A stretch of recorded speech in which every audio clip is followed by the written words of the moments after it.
What if I told you that there's something close to you that's constantly taking from you?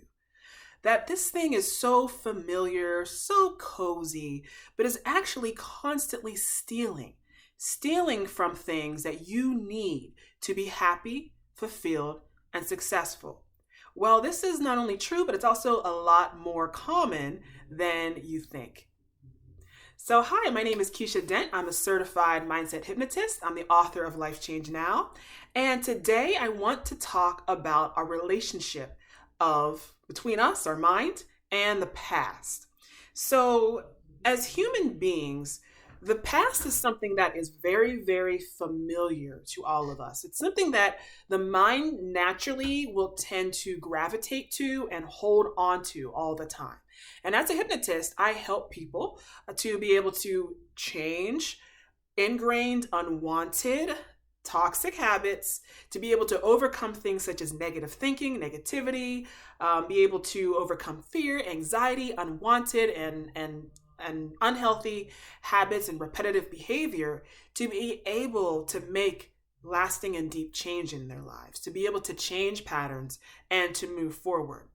And one of the most insidious issues that we have to be able to make peace with and to challenge, disrupt, and overcome is our mind's obsession with the past. So, what I always like to say and remind everyone is that the past is a thief and a liar.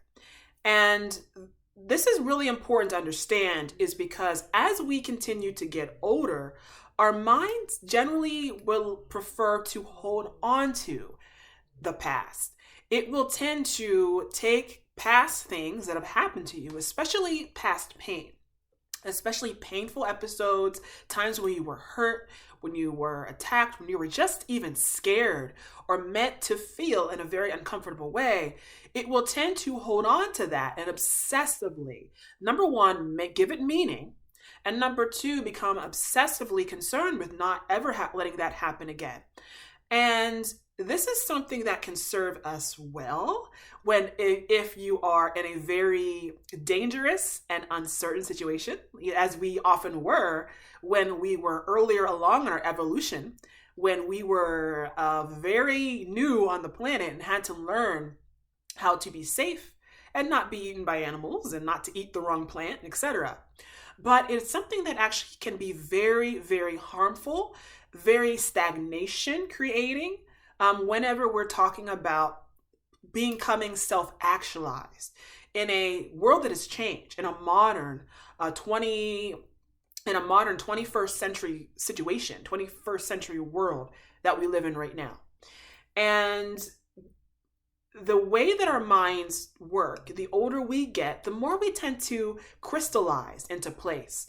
And the more we tend to have a very past focused, fixed mindset, where we tend to believe that we know everything there is to know about the world.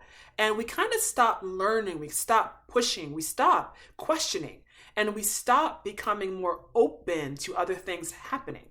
We tend to focus on the past and we tend to obsess on the past. And again, this is simply because the way that our minds have evolved.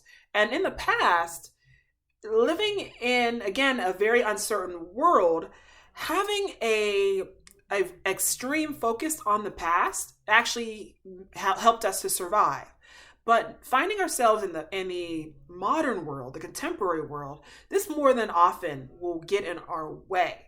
And it will keep us from being able to create wonderful things for ourselves. This is because the past is dead, infertile time. The past cannot be created from. The past cannot be manifested from. Every change that you want to create in your life can only be changed in the present moment. And in the present moment, from the present moment, you have to allow that everything that has happened to you does not have meaning that dictates your future. No matter how awful things were that happened to you. And we're never ever discounting that. But when we begin to give past things meaning that dictate and box us in and rule us and keep us simply reliving the same structures over and over again and preventing anything new and fresh from coming into our lives, we have a problem. And this is where we get stuck in life. We let the past dictate and overrule our present and our future. And in order to create the type of change that you want, the type of future that you want, you have to be able to disrupt, challenge, and begin to create new meaning for yourself that can allow you to further evolve and to further change and move into the future. The present is the only fertile time. The present is the only real time that exists. Okay, there's no other time that we can work for, and this includes the past. So I want to always remind you that anytime we are excessively worrying about the future, anytime we are excessively beating ourselves up about the past, anytime we are thinking about moving and doing something and we notice ourselves procrastinating or kind of bring up all of these, buts, then it's important to ask yourself, what relationship are we allowing the past to have? And is it dictating my future? And the more you do this and push back on this, the more I think you'll begin to see and open space for a different result in your life. So hypnosis is actually a powerful and natural method to begin to create the type of change that we need to begin to figure out what's going on at the subconscious level so that we can disrupt it, challenge it, and replace it with new instruction. Your mind is everything, and everything that you want to do, everything that you are doing comes from our mind, and especially our mind's relationship with the past and with the present. And what is ruling? Are you spending more time in the fertile time of the present or more time in the dead zone of the past? And that will determine how well you can change and make change for the better. So my name is Keisha Dent. If you're curious about hypnosis, definitely stay tuned. I'm going to be putting together a free Hypnosis 101 starter kit very soon that you will be able to try out for yourself, get started right away. And I also be talking about hypnosis in the future a lot. So again, my name is Keisha Dent, certified hypnotist, and I want you to remember always, in order to change your life, you must first change yourself. Thank you so much, and I look forward to speaking with you soon. Take care.